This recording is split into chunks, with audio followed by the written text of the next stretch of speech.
Today we are delighted to present to you Neville Goddard's lecture, Yours for the Taking, featuring the original recording by the author himself. This lecture, delivered on the 18th of September 1967, delved into the profound notion that human imagination is the divine power behind the creation of our reality. Goddard enlightens us with the idea that God, the ultimate creative force, resides within us all and is synonymous with our human imagination. He suggests that this inner divinity is the true source of all life's phenomena, highlighting that imagination is foundational to all our faculties, including perception, and it is most vividly expressed through our creative fantasies. Goddard begins the lecture by encouraging us not to get preoccupied with the means of achieving our desires. Instead, he guides us to concentrate on crystallizing the desired outcome. He assures us that the manner in which God, or rather the universe, orchestrates the fulfillment of our desires in ways that transcend our understanding should be entrusted to the divine imagination that masterfully coordinates every outcome. Prepare to listen to this first part of the lecture and revisit it as often as you need to reaffirm the belief that you can have anything you truly desire if you believe in your absolute power. In the following episode, we will present the second part of the lecture, concluding this journey that began with the empowering principle that everything is indeed yours for the taking. Enjoy your viewing. There is only one cause for the phenomena of life. That cause is God. Housed in you, God is a person in the most literal sense of the word. Believe me, for I know this from experience. God, the only creator, is pure imagination working in the depth of your soul. God began a good work in you, and he will bring it to completion on the day God's creative power is unveiled in you. God's creative power and wisdom is defined in Scripture as Christ. When Christ unveils himself in you, you will know you are God's power and God's wisdom. God, your own wonderful human imagination underlies all of your faculties, including perception, and streams into your surface, mind least disguised in the form of creative, productive fantasy. When you ask yourself what you can do to transcend your present limitation of life, you are dwelling upon the means. God does not ask you to consider the means, but to define the end. Speaking to you through the medium of desire, God asks the question, "What wantest thou of me?" Then he tells you not to be concerned with the ways and means, for his ways are unsearchable. They are inscrutable and past finding out. This statement you will find in the 11th chapter of the book of Romans. So don't be concerned as to how God will fulfill the end. Only know that he will. Can you believe your desire is fulfilled? Can you believe it is true? If you can, it is yours for the taking, for nothing is impossible to one who believes. Now let me share with you 3 stories which came to me during the summer. The first letter was from my friend Benny. In it, he told of lying prone on his bed, face down, when he felt as though someone grabbed his shoulders. And as he was lifted up, he heard the words, "Take a stand." Intuitively, he knew he had to make the decision now as to whether he was going to believe that imagining creates reality or disbelieve it. Scripture tells us, "He who is not with me is against me." There is no neutral ground, for I have not come to bring peace but a sword, to set a man against his father and a daughter against her mother. Why? Because a man's enemies are within him. Everyone must eventually take the stand that imagining creates reality and swim or sink with this concept.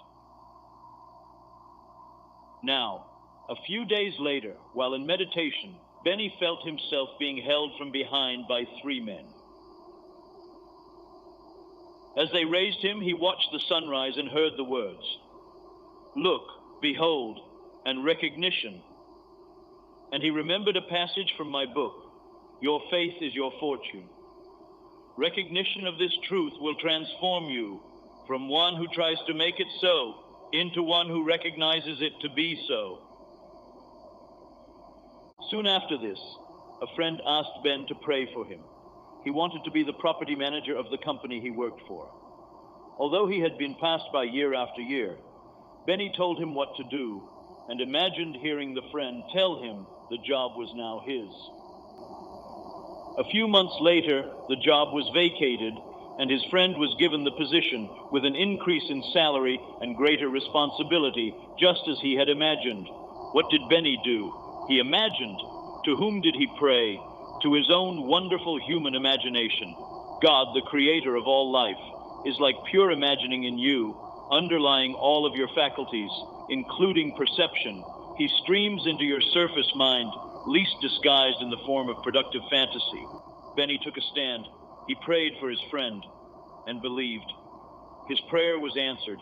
He tested himself, and the windows of heaven opened and poured forth blessings for all to see. Now Benny knows that with God, all things are possible. God is your mightiest self. Emptying himself, God took on the form of a slave and is now found in the likeness of man. Abdicating his power, pure imagination took upon himself the limitations of flesh, thereby becoming human. It is God who weaves your every desire into cubic reality, waiting upon you effectively and swiftly, regardless of whether your desire is for evil or for good. The one who conjures thoughts in the mind of a Hitler or Stalin is the same power as the one conjuring thoughts in the mind of a Pope or the Archbishop of Canterbury. There aren't two gods, there is only one. The 14th and 53rd chapters of the book of Psalms are identical, each telling us, "The fool says in his heart, there is no God, but the Lord looks down from heaven upon the children of the many to see if there are any that act wise and seek the Lord." Here we find that in the eyes of God, wisdom is equated with seeking the Lord, and if God is all-wise and all-powerful, then any search other than for the Lord is stupid. You may be the greatest mathematician or scientist, the most intelligent and honored man among men, but if your search is not for God, you are stupid in his eyes. Called upon to look for the cause of creation, what are you doing losing yourself in the phenomena of life? When something happens, search your thoughts, and you will discover your own wonderful human imagination to be the cause of your experience, because God is a person. At the present time, he is wearing a mask called Neville. But the one speaking to you now knows himself to be the Ancient of Days. Every being in the world is a mask worn by God, for housed in man is man's imagination. A thought acted upon is an imaginal act. Think or imagine a horrible earthquake, and God will give it to you. Imagine or think of a war, and God will provide that too.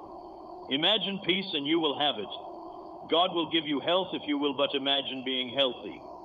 Imagine success, and you will have it. Because the moment you think, you are feeding your imagination, which is a person. You are the mask God is now wearing, for God became you, that you may become God.